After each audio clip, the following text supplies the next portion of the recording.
Bienvenue à tous, nouvelle vidéo sur les 5 outils que j'utilise pour faire mes applications mobiles, parce que ça aussi, vous êtes nombreux à me demander. Donc là, comme d'hab, on va aller faire la vidéo depuis la piscine du condo où j'habite. Pour ceux qui arrivent sur cette chaîne, donc je me présente, Dev Affranchi. Moi, ça fait 2 ans que je vis au Vietnam. Je travaille comme développeur web et mobile depuis 10 ans. Avant le Vietnam, j'ai bossé en France et 4 ans en Suisse. Et là, voilà, je vis au Vietnam. Je fais encore quelques missions freelance de temps en temps, mais je vis principalement des revenus de mes applications mobiles. Donc, je vous montre. Donc, vous voyez, ça, c'est... Là, on est à Ho Chi Minh, au Vietnam.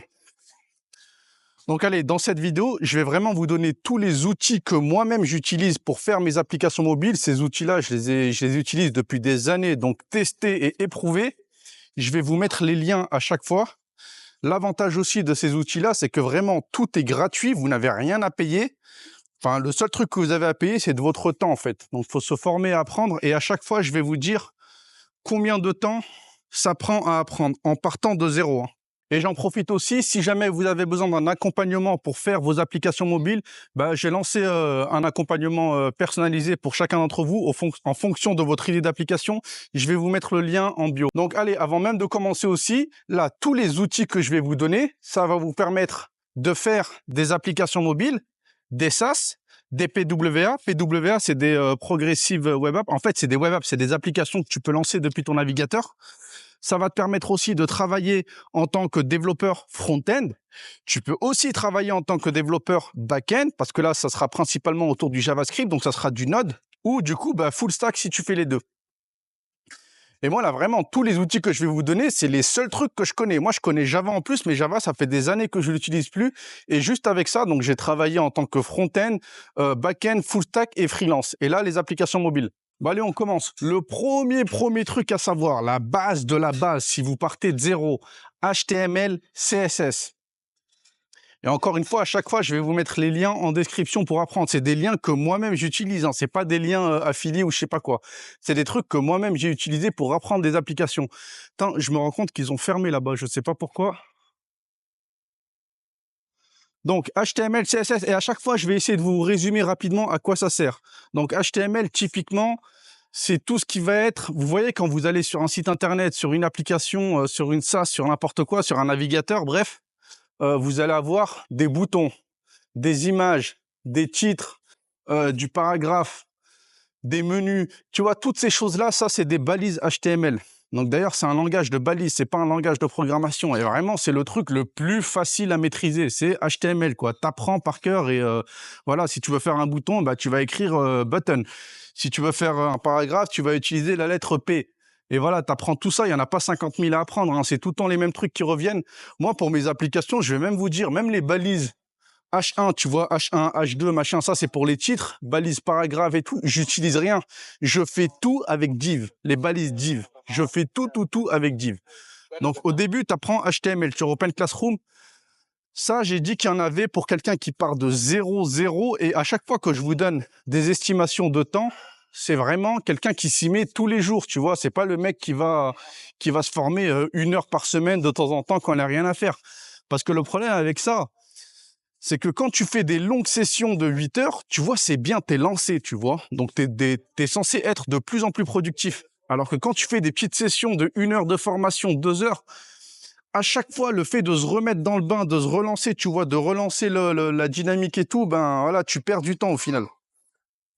Donc, HTML, pour quelqu'un qui part de zéro, moi, j'estime à 2 semaines. Donc, une fois que tu as appris le HTML, tu vas apprendre le CSS. Le CSS, c'est quoi? C'est pour faire la mise en page, on va dire. Donc, typiquement, moi aussi, CSS, c'est tout le temps les mêmes trucs que j'utilise. Donc, en premier, c'est tout ce qui va être les balises couleurs. Donc, CSS, tu vois, si tu veux mettre un texte en rouge, tu vas mettre color red. Tu peux aussi changer la taille de ton texte, tu peux changer la police. Mais surtout, le plus important à savoir en CSS, vraiment, s'il ne devait y avoir qu'un seul truc à maîtriser en CSS, Flexbox. Donc, regardez, ça, ils en parlent aussi sur le cours que je vais vous mettre. Donc, Flexbox, vraiment, c'est la base de la base. C'est indispensable. Moi, j'utilise que ça tout le temps pour tous mes trucs. C'est pour ça que toutes mes balises, je vous dis que je fais du div. Parce que le div, ça me suffit. J'utilise pas de tableau, j'utilise pas de grid. Je fais tout avec Flexbox. Et Flexbox, l'avantage, c'est que c'est responsive, tu vois, quand tu le fais bien. Et responsive, ça veut dire quoi? Ça veut dire que quand tu vas coder ton truc, ta page, bah, si elle est responsive, si c'est bien fait, ça va bien rendre. Peu importe que tu sois sur un ordinateur de bureau, sur une tablette ou sur un téléphone, peu importe la taille de l'écran, les blocs, ils vont s'agencer. Tu vois, quand l'écran devient plus petit, bah, les blocs, ils vont passer l'un en dessous de l'autre. C'est ça qu'on dit responsive. Et ça, je le fais avec Flexbox. Donc voilà, CSS, c'est vraiment basique. Ça, je dirais qu'il y en a pour une semaine à apprendre. Point suivant, maintenant, on va vraiment rentrer dans la programmation. JavaScript, apprenez le JavaScript. Le JavaScript, dites-vous que tous les navigateurs du monde entier, donc que ce soit Chrome, Internet Explorer, Mozilla, Brave, tu vois, tu en as 50 000 aujourd'hui, le seul langage qu'ils comprennent, c'est le JavaScript. Donc ce langage JavaScript, il va rester pendant encore des dizaines, voire des centaines d'années, tu vois. Donc, apprenez le JavaScript. Et l'avantage avec le JavaScript aussi, c'est que tu peux faire du front-end. De toute façon, le front-end, tu n'as pas le choix, il n'y a que JavaScript. Ou tu peux aussi faire du back-end. C'est de plus en plus à la mode avec Node. Donc, le JavaScript, je vais vous mettre le lien aussi. Et le JavaScript, typiquement, ça va vous servir à toute la partie logique, que ce soit en front-end ou en back-end. Et ça va vous servir aussi à avoir des pages web dynamiques, tu vois. Si par exemple, tu fais une application, un quiz, et que tu vois, tu poses une question et que le mec sélectionne une question, il y a 4 réponses, il sélectionne une réponse, bah là, c'est avec du JavaScript que tu vas aller vérifier si la réponse qu'il a sélectionnée, c'est la bonne. Si c'est la bonne, tu vas lui afficher un message success, congratulations, voilà, tu as gagné 10 points. Si c'est la mauvaise, tu lui affiches un message en rouge, tu vois. Donc ça, tu le fais en JavaScript. C'est avec le JavaScript que tu vas pouvoir venir modifier le HTML que tu as fait avant. Donc c'est ça la grosse révolution de JavaScript, c'est que tu peux avoir des pages web dynamiques. Et même pour la partie back-end, le JavaScript, ça va te servir à vérifier des données, à faire des calculs avant de les stocker en base de données, par exemple. Toutes ces choses-là, bah ça, tu peux aussi le faire en JavaScript, mais on va en parler un petit peu plus tard dans la vidéo. Et JavaScript, vu que c'est un petit peu plus compliqué que HTML et CSS, ça, j'estime à peu près 1 mois d'apprentissage pour avoir les bases. Donc vraiment, en 1 mois, tu vas apprendre tout ce qui va être, tu vois, les conditions, if, else, les boucles for, les boucles while, les fonctions, les variables, tout ce qui va être les appels API asynchrones, les promesses, les try-catch, tu vois, tous ces trucs-là, tu auras les notions de base, on va dire, au bout d'1 mois. Donc, tu vas déjà pouvoir coder. Bon, vous savez quoi, pour la suite de la vidéo, je pense que je vais aller marcher un petit peu devant le condo. Je vous montre. Vous voyez, ils mettent la lumière le soir. Franchement, c'est super bien. Par contre, la piscine, elle ferme à 21h30. Ça, c'est un petit peu relou. Donc, allez, on va descendre en bas et je vais continuer la suite de la vidéo.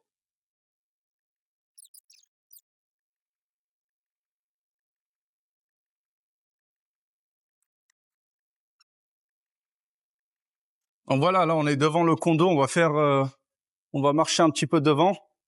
Donc là, on en était à où? Donc là, voilà, normalement, à cette étape-là, tu connais HTML, CSS, JavaScript. Avec ça, tu peux coder, mais tu peux pas travailler. Tu peux pas faire d'application non plus. Que je vous explique la différence. Maintenant, ce qu'il va falloir connaître, c'est un framework front-end. C'est devenu indispensable. Je vais vous résumer un petit peu l'histoire de JavaScript. C'est que avant, quand tu connaissais juste HTML, CSS, JavaScript, dites-vous que dans les années 2000, par exemple, tu connaissais que ces 3 langages-là. Ben voilà, t'avais un taf chez Google ou chez Amazon. Mais après, le problème avec ça, c'est l'architecture de ton projet. Parce que dites-vous que pour chaque fichier HTML, vous allez voir quand vous allez apprendre le HTML, en haut de ton fichier HTML, tu peux importer des fichiers JavaScript. Donc chaque fichier HTML, il va être lié à un fichier JavaScript. Et en fait, c'est avec ce fichier JavaScript-là que tu vas pouvoir modifier les balises de ta page HTML. Donc tu me diras, bah où est le problème? Bah il n'y a pas de problème quand tu as un site simple avec une seule page HTML. Mais imagine quand tu commences à avoir un site compliqué, tu vois. Imagine, je sais pas, tu penses à Facebook ou Amazon. Imagine le nombre de fichiers HTML et de fichiers JavaScript et de fichiers CSS qui te fait. Tu vas vite te retrouver avec des milliers de fichiers. C'est illisible. Tu vois, il y a un truc dans le code qui aime bien, enfin que les recruteurs aiment bien, c'est la maintenance. Enfin, la maintenance.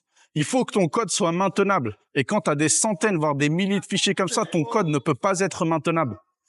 Et c'est là que les frameworks front-end ont vu le jour. Et les frameworks front-end, moi, vous allez voir, de toute façon, dans toutes mes vidéos, moi, je suis pro Google. Hein. Tout ce que je fais, c'est Google. Donc, tu en as deux gros. Tu as Angular, celui que j'utilise, Angular Framework qui a été développé par Google. Et après, l'autre, c'est React. React, ça, c'est un framework front-end qui a été développé par Facebook. Et là, les puristes, ouais, non, c'est pas un framework, c'est une librairie. Vas-y, si vous voulez, c'est une librairie.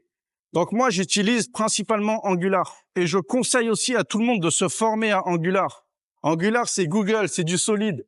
Et en plus, regardez, de toute façon, comme je l'avais dit dans une autre vidéo, tous les juniors, ils se forment tous à React. Parce que React, il est plus accessible qu'Angular. Et c'est pas une critique, ça. C'est une bonne chose que React soit plus accessible qu'Angular. Ça veut dire que le machin a bien été pensé. Mais le truc, c'est que tous les juniors font du React. Alors que les offres d'emploi, c'est pas que du React. C'est même pas la majorité, le React. La plupart des offres, c'est, on va dire, allez, je suis gentil, 50% React, 50% Angular. Mais vu que tu as 80% des gens qui font du React, bah voilà, Angular, il n'y a plus personne. Comme moi, au Vietnam, là, j'ai ma boîte d'IT, je suis en train de recruter des développeurs, je cherche des développeurs Angular. Là, j'ai reçu 10 CV. Dans les 10 CV, il y en a que un qui fait du Angular. Tous les autres, React. Bah voilà, celui qui va avoir le taf, bah c'est le mec qui fait du Angular. Après, les autres, ils peuvent apprendre le React. Mais je préfère le mec qui est déjà formé, ils peuvent apprendre l'Angular, mais je préfère prendre celui qui est déjà formé. Donc là, voilà, il va falloir te former à Angular. Et donc, je disais, l'avantage de ces frameworks front-end, c'est que ton code, ton projet, il sera bien organisé, tu vois. Ça sera dans un dossier sur ton ordinateur. Et là, chaque page, donc pour chaque page, tu auras le HTML, le CSS, le JavaScript, ça sera dans un dossier. Ça sera dans un dossier séparé. Et après, ça, c'est ce qu'on appelle un composant. Et chaque composant, tu peux le réutiliser ailleurs dans ton application. Tu n'as pas besoin de dupliquer ton code. Elle est là, la force des frameworks front-end, des frameworks Angular, React, machin. C'est vraiment un système de composants, de blocs que tu peux réutiliser plusieurs fois dans ton application. Je te donne typiquement un exemple. Imagine, ah bah voilà, j'ai trouvé une bonne idée d'exemple. On va prendre YouTube par exemple. Je sais même pas, il a été codé en quoi. J'espère que c'est du Angular vu que c'est Google. Mais regarde, les miniatures YouTube. Donc là, tu as la miniature de ta vidéo, tu as le titre, tu as le nombre de j'aime, machin, le nombre de vues. Tout ça, tu vas le coder en HTML, CSS. Mais ça, tu vois, tu vas le retrouver sur la page d'accueil de YouTube. Tu vas le retrouver dans ton historique. Si tu es créateur de contenu, tu vas le retrouver sur ta page d'une chaîne à toi aussi. Et tout ça, tu te doutes bien qu'ils l'ont pas codé 3 fois exactement la même chose. Donc ça, tu fais un composant, tu le codes une fois, et après, tu vas le réutiliser plusieurs fois dans ton application. Donc c'est à ça que ça sert les frameworks front-end. Et moi, ce que je recommande, donc, c'est Angular. Et Angular, ça, je pense qu'il y en a pour 2 semaines. Parce qu'en plus, à chaque fois, là, toutes les estimations que je vous donne, avec les liens que je vais vous mettre dans la description pour apprendre, il y a un tutoriel complet. Donc, tu as juste à suivre le tutoriel. Il part de zéro. Il te montre tout ce que tu dois savoir. Donc, vraiment, tu as juste à suivre le tutoriel et à faire, à suivre ce qu'ils disent. Et voilà, à la fin, tu seras pas expert du framework, mais tu auras des bases et là, tu seras déjà capable de coder. Donc, voilà, à cette étape-là, on récapitule. Après, si tu veux apprendre React, tu vas apprendre React, mais moi, je recommande Angular. Donc, à cette étape-là, tu es censé connaître HTML, CSS, JavaScript, Angular ou React, un framework front-end, ça dépend, tu as choisi lequel. Et ça, bah, c'est typiquement le taf d'un développeur front-end. Et vous voyez, là, avec JavaScript qui prend 1 mois, ça, c'est l'histoire de, en 2 mois max, tu connais déjà tout ça.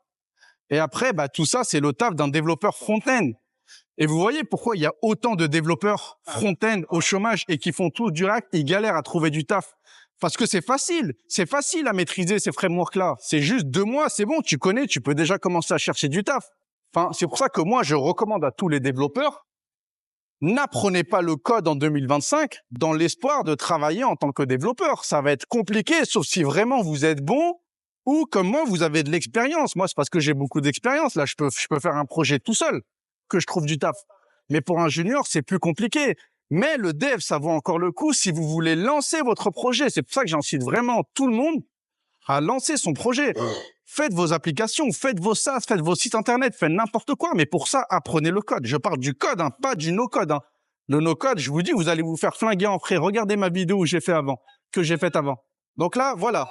Maintenant, tu es développeur front-end. Mais le problème, c'est que pour faire une application, une SaaS ou ce que tu veux, il y a tout le temps du back-end et une base de données. Parce que le front-end, c'est bien beau, mais voilà, tu vas pas faire un site ou une application statique. Tu vois, statique, ça veut dire qu'en gros, il se passe rien. Une fois que la page elle est chargée, c'est bon, ça bouge plus, c'est tout le temps le même contenu. Et ça, non, ça nous intéresse pas. Donc là, voilà, nous, ce qu'on veut, c'est des applications mobiles dynamiques. Et pour avoir des applications mobiles dynamiques, bah forcément, il nous faut quoi? Un back-end et une base de données. Et pour ça, vu qu'on est pro Google, on va utiliser quoi? On va utiliser Firebase. Firebase, c'est aussi utilisé par Google. C'est le moyen le plus simple d'implémenter un back-end et une base de données. Pourquoi? Parce que le back-end, tu peux le faire en Node.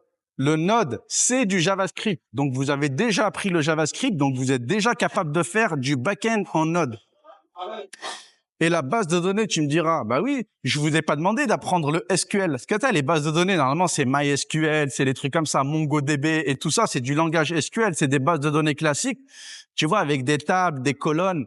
Tu vois, typiquement, un utilisateur, bah, tu vas le stocker en données. Donc, tu vas créer une table user et dedans, chaque colonne, une colonne, ça sera le prénom, le nom, l'email, la photo de profil, sa date de naissance, sa profession, toutes ces choses-là. Mais voilà, c'est relou d'apprendre le SQL. Nous, on veut aller vite. Donc là, l'avantage de Firebase, c'est qu'ils ont une solution, ça s'appelle Firestore, et ça, c'est du NoSQL. C'est-à-dire que tu as 0 ligne de SQL à taper. Il gère tout seul, c'est juste avec un système de JSON. Quand vous allez faire JavaScript, vous allez savoir c'est quoi le JSON, c'est rien de compliqué. Donc voilà, c'est juste tu stockes un truc, tu stockes tes données en NoSQL et le back-end, c'est du Node. Et pareil, sur le site officiel de Firebase, tu as un tutoriel, il te montre tout. Tu as juste à suivre pas à pas. Et là, Firebase, franchement, il est bien fait leur truc en plus. Mais le machin avec Firebase, c'est que c'est sur la durée en fait. Il y a tellement de tutoriels sur leur truc que t'as pas besoin de tout savoir au début. Au début, tu apprends vraiment les trucs de base. Et après, petit à petit, quand tu as besoin d'avoir une nouvelle fonctionnalité, par exemple, je sais pas si tu veux commencer à apprendre comment uploader une image. Donc l'image, tu vas la convertir en base 64, après tu vas la stocker dans le storage, tu vas récupérer le pass, tu vas le stocker en base de données machin. Ça, t'as pas besoin de le savoir tout de suite. Ça se trouve dans ton application, il y a aucune image, donc t'as même pas besoin de le connaître. Mais voilà, à chaque fois que tu as besoin de savoir un truc, bah tu peux aller sur leur site et là, tu apprends comment faire. Mais voilà, vraiment, juste les trucs de base. Moi, j'estime à peu près à 2 semaines pour avoir les trucs de base de Firebase qui te suffisent pour faire une application. Donc là, voilà, on récapitule. HTML, CSS, JavaScript, Angular, Firebase. Mais là, problème, tu peux pas faire d'application encore. Parce que le truc avec les applications mobiles, c'est que tu as 2 grandes familles. Tu as la famille iOS et tu as la famille Android. Et chacune a son langage de programmation pour les applications mobiles. Pour iOS, c'est du Swift, donc leur propre langage. Avant, c'était Objective-C. Et sur Android, c'est du Java Kotlin. Donc, vous imaginez que t'en as encore qui font des applications natives. Hein. Applications natives, ça veut dire que tu vas coder tes applications dans le langage natif. Donc, le Swift pour iOS ou le Java Kotlin pour Android. Et là, il y a quelques années, dans les années 2010 à peu près, tu as commencé à voir arriver des solutions hybrides. Et là, l'avantage avec ça, c'est que tu codes ton application une seule fois en JavaScript et après, tu peux la compiler pour Android et pour iOS. Franchement, elle est pas belle, la vie. Donc, tu codes qu'une seule fois et après, quand tu compiles, ça va transformer ton code JavaScript en Swift pour iOS et ça va convertir ton code JavaScript en Java pour Android. Et toi, tu as juste eu besoin de coder une seule fois. Alors que si tu le faisais en native, t'imagines toutes les applications native qu'il y a là, mais après, ils ont des millions, ils ont le budget. Mais eux, ils doivent tout coder en double. Une fois en Java, une fois en Swift. À chaque fois qu'ils font des mises à jour, ils recodent tout en double. Alors que quand tu le fais en hybride, tu codes qu'une seule fois et tu peux déployer sur Android et sur iOS. Et pour ça, il y a plusieurs solutions qui existent pour faire des applications hybrides. Déjà, je vais vous dire les principales qui sont utilisées. Pour ceux qui font du React, tu as React Native. Donc ça, c'est vraiment un truc dédié pour faire des applications mobiles, hybrides, pour ceux qui utilisent le framework React. Après, tu as Flutter, Flutter solution Google. Vous me direz, je suis pro Google, pourquoi je fais pas ça? Parce que je fais pas du Flutter, moi. Parce que Flutter, il me semble que tu dois apprendre un nouveau langage. Je crois que c'est le Dart. Moi, vu que je suis un flemmard, j'ai pas envie d'apprendre un nouveau langage. Surtout que le Dart, il sert vraiment que à ça. Donc, non, j'ai pas envie d'apprendre un truc qui va me servir qu'à un seul machin. Alors que là, le JavaScript, comme je vous l'ai dit, je peux faire du front-end, du back-end, des applications mobiles, des SaaS. Bref, je peux faire 50 000 trucs avec. Et enfin, moi, la solution que j'utilise, ça s'appelle Ionic. Donc, Ionic, c'est une entreprise américaine qui a été fondée en 2012, il me semble. C'est la toute première. Ils sont arrivés bien avant Flutter, React et tout. Ils sont là depuis longtemps. Moi, ça fait depuis 2017 que je les utilise. Et eux, à l'époque, il y avait que Angular. Donc moi, c'est pour ça que je les utilisais. Il y avait que eux, ils faisaient que du Angular. Mais aujourd'hui, ils ont mis à jour leur framework et du coup, tu peux le faire, enfin leur librairie, et du coup, tu peux le faire avec Angular, React ou Vue. Vue, je vous en ai pas parlé parce que c'est pas très utilisé, mais c'est un autre framework front-end comme Angular et comme React. Donc voilà, Ionic, je vais vous mettre le lien aussi. Et Ionic, ce qui est bien, c'est que c'est pas compliqué à apprendre. Vu que c'est Angular, vu que tu peux choisir quand tu crées ton projet, si tu veux un projet Angular ou React, bah, tu auras déjà toute l'architecture qui est faite. Et Ionic, le plus qu'ils viennent apporter, c'est que eux, ils utilisent un truc qui s'appelle Capacitor. Avant, ça s'appelait Cordova. Cordova, ça existe toujours. Mais c'est que tu vois, quand tu fais une application mobile, tu as besoin d'accéder aux composants du téléphone. Contrairement à un site Internet, quand tu fais un site Internet classique, t'as pas besoin d'accéder à la caméra, au Bluetooth, au vibreur, au téléphone, tu vois, toutes ces choses-là. Quoique là, avec les progressives web apps, ça arrive de plus en plus. Mais bref, quand tu fais une application mobile, tu as tout le temps besoin d'accéder au GPS du téléphone. Je vais vous donner l'exemple de Tinder. Tinder, tu as besoin d'accéder au GPS du téléphone. Tu as besoin d'accéder à la caméra du téléphone pour prendre des photos, importer des photos. Tu as besoin d'accéder aux notifications. Tinder vous envoie des notifications quand tu reçois un message, par exemple. Quoi d'autre? Tu as besoin d'accéder au storage de ton téléphone. Tu peux avoir besoin d'accéder à la liste de tes contacts dans ton téléphone. Tu vois, tu as plein de machins comme ça. Et le truc, c'est que pour accéder à ces fonctionnalités-là, c'est là que Ionic intervient. C'est que eux, ils ont développé des plugins pour pouvoir accéder à tous les composants de ton téléphone. Et ces plugins-là, bien sûr, ils ont été développés en Java pour Android et en Swift pour iOS. Mais toi, tu n'as rien à coder, tu as juste à importer le plugin et tu l'utilises en JavaScript. Donc voilà l'avantage de Ionic. Et aussi, ils vous proposent toute la partie front-end. Donc tu auras des boutons, tu vois, tu auras des boutons vraiment designés pour le mobile. Tu auras des menus, tu vois, le menu qui apparaît à gauche comme ça. Tu auras des spinners pendant qu'une page charge. Tu auras des modales, tu sais, des fenêtres qui s'ouvrent. Tu auras des alertes si tu veux ouvrir une petite pop-up au milieu. Tu auras les toggles, tu vois, les machins qui apparaissent juste pendant 3 secondes pour afficher un message et qui disparaissent. Et tout ça, c'est Ionic. Et c'est vraiment super simple à utiliser. Tu as juste à faire copier, coller, et voilà, tu l'utilises, tu changes le texte et c'est tout. Franchement, c'est super facile à utiliser. Et Ionic, j'estime qu'il y en a à maîtriser 2 semaines. 2 semaines, parce qu'en fait, la différence avec Firebase, Angular, Ionic, c'est que tu n'as rien besoin d'apprendre. C'est que du par cœur, en fait. Tu as juste besoin d'avoir, voilà, si tu veux faire ça, bah, il faut faire ça. Il n'y a pas de logique, voilà, tu apprends par cœur et tu reproduis. Alors que la différence avec JavaScript, c'est pour ça que JavaScript, je vous ai dit 1 mois, c'est que JavaScript, vraiment, il faut comprendre la logique du code. Il faut savoir c'est quoi, comment ça marche les fonctions, comment ça marche les classes, les variables, toutes ces choses-là, tu vois, il faut que ton code il soit organisé, il faut vraiment, il y a une logique à avoir, tu vois, c'est pas juste t'apprends bêtement et tu recopies. Sinon, il faut comprendre comment ça marche, c'est pour ça que ça prend un petit peu plus de temps. Donc là, vraiment, ça, c'est des outils que moi-même j'utilise pour faire toutes mes applications mobiles rentables qui me rapportent de l'argent. Là, je suis pas en train de vous parler de faire des applications no-code éclatées. Là, franchement, tout ce qu'il y a à apprendre, allez, on va dire, quelqu'un qui part vraiment de zéro en 3 mois. En 3 mois, s'il fait ça tous les jours, il peut faire sa première application mobile en codant. Quelqu'un qui a déjà des bases et qui a juste à apprendre, voilà, petit rappel, bah, franchement, même quelqu'un qui connaît le JavaScript, en 1 mois, ça suffit largement. Mais là, je sais que cette vidéo, elle va pas faire beaucoup de vues. Parce que ouais, c'est pas sexy. J'ai regardé les trucs du no-code. Franchement, ça me saoule parce que les gens, ils perdent de l'argent, tu vois. Ils sont là, ils achètent des formations. Ils vont jamais faire de l'argent avec leur application mobile en no-code. Ils vont se faire flinguer en frais. Et en plus, même là, franchement, ils ont honte de rien. Au début, ça commençait. Faire une application no-code en 1 semaine. Après, ils ont réduit à 4 heures. Après, ils ont réduit à 2 heures. J'ai regardé juste tout à l'heure, t'as un mec, il vous propose de faire des applications mobiles en 15 minutes. Quelqu'un qui part de zéro, hein. Il va te dire qu'un mec qui part de zéro en 15 minutes, il peut faire son application mobile.